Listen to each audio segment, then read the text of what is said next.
എനിക്ക് കാര്യം മനസ്സിലായേ. അമേരിക്ക നമ്മളെ ചതിക്കുകയായിരുന്നു.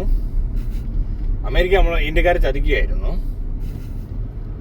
പല ഡ്രഗ്സും ഇന്ത്യയിലേക്ക് എത്തിച്ചത് ഒരുപാട് വൈകിയാണ്.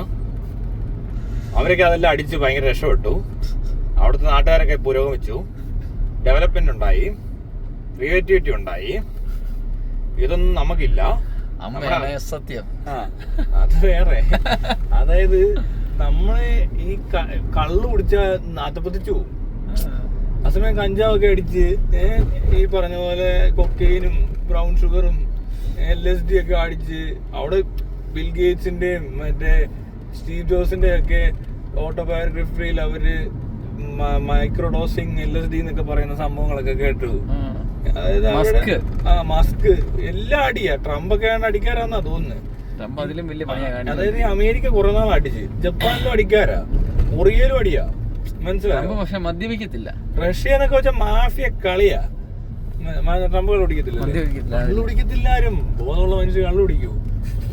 എന്നിട്ട് ഇവന്മാരിതെല്ലാം അടിച്ചിട്ടുണ്ടല്ലോ. അവരുടെ രാജ്യത്ത് ഭയങ്കര പുരോഗമനം. യുദ്ധത്തിന് വരെ ഇവന്മാര് പലതും കൊടുത്തു. അങ്ങനെയൊക്കെയല്ലേ ഈ സാധനം കൊണന്നിരുന്നു 2 ദിവസമൊക്കെ യുദ്ധം ചെയ്തു ഇവന്മാരൊക്കെ. അങ്ങനെ വേൾഡ് വാറിലൊക്കെ ഏതൊക്കെ സംഭവങ്ങളൊക്കെ ഡ്രഗ്സ് ഇൻഡ്യൂസ്ഡ് പരിപാടികൾ നടന്നിട്ടുണ്ട്. പിന്നെ ഈ പറഞ്ഞ പിള്ളേരെല്ലാം അവരവരുടെ വഴിക്ക് പോയി അടിച്ച് പേരത്തൊക്കെ നടന്ന് കള്ളുകൂടിയാണെങ്കിലും ഡീസൻ്റായിട്ടാണ് കുടിക്കുന്നത്. അതും നല്ല മദ്യം അവിടെ കിട്ടുന്നത്. വേണ്ട സാധനങ്ങൾ, നല്ല സാധനങ്ങൾ അടിക്കുക. ഇവിടെ എല്ലാം വിഷവും വിഷമദ്യം, വിഷക്കഞ്ചാവ്, വിഷ MDMA ഇങ്ങനെയൊക്കെ കിടക്കുന്നത്. ഇതൊക്കെ ഇവിടോട്ട് കൊടുത്തത് തന്നെ. അതായത് ഇന്ത്യയിലോട്ട് ഇത്തിരി സാധനങ്ങൾ വന്നത് തന്നെ 2015 കഴിഞ്ഞിട്ടാ. ഓക്കേനൊക്കെ അവിടെ അമേരിക്കയിലും UK ഒക്കെ പിള്ളേർ അടിക്കാൻ തുടങ്ങി എന്നാണെന്ന് ചരിത്രം പരിശോധിച്ച് നോക്കൂ സുഹൃത്തുക്കളെ. ഇപ്പൊ ഇവിടെ അപ്പോഴും ഇവിടെ ഒന്നും ഇല്ല. കള്ളും കുടിച്ച് നടക്കുക കുറെ എണ്ണം വഴിതെറ്റിപ്പോയി. അപ്പൊ ഇവിടെ എന്തുണ്ടോ, പുരോഗമിക്കത്തില്ല, അതപ്പതിക്കും. ഈ ഭക്തി പോലത്തെ പരിപാടിക്കൊക്കെ കള്ളുടിയന്മാരാ നല്ലത്. മനസ്സിലായോ? പന്ന പാട്ടും ഈ റോഡ് നീളം നടക്കലും ഒക്കെ പറ്റുന്ന കള്ളു കുടിക്കുമ്പോഴാണ്. നല്ല കഞ്ചാവൊന്നും അടിച്ച് ഇങ്ങനെ റോഡിൽ കിടക്കാൻ പറ്റും. അടിച്ചവന്മാർ ആ രീതിയിലൊന്നും നിൽക്കത്തില്ല. അവര് വേറെ മ്യൂസിക് ഒക്കെ ആയിട്ട് ഇവിടെ ഇരിക്കുമായിരിക്കും. മനസ്സിലായോ? അപ്പൊ അവിടെ അത് പുരോഗമനം ഉണ്ടായി. ഇവിടെ ഇപ്പൊ അടി തുടങ്ങിയതിന്റെ ഈ പാലമൊക്കെ വന്നു. മനസ്സിലായോ? മെട്രോ വന്നു. ഇപ്പൊ കണ്ട് 6 വരി പാത കേരളം മൊത്തം കണ്ടില്ല. നടുക്കൂടെ നല്ല ഉഗ്രം വഴിയൊക്കെ വരണമെന്ന് തോന്നി. മറ്റേ ഈ കേരളയിൽ വേണമെന്ന് തോന്നി. വന്ദേ ഭാരത് വന്നു. മനസ്സിലായില്ലേ? മോഡിയെപ്പോലെ ഒരാൾ വന്നു. നല്ല അടിയൊക്കെ അടിക്കുന്ന പിള്ളേർ അവിടെ നോർത്തിലൊക്കെ പൊളിച്ചടുക്കിക്കൊണ്ടിരിക്കുക, അടിച്ച് കൊന്ന് നിരത്തിക്കൊണ്ടിരിക്കുക. അപ്പൊ ഇനി അടി കൂടുമ്പോ പുരോഗമനം കൂടും. അമേരിക്ക ചതിക്കുകയായിരുന്നു. എനിക്കെല്ലാം മനസ്സിലായി. ഞാൻ സ്നേഹിച്ചവരെല്ലാം എന്നെ വഞ്ചിച്ചു.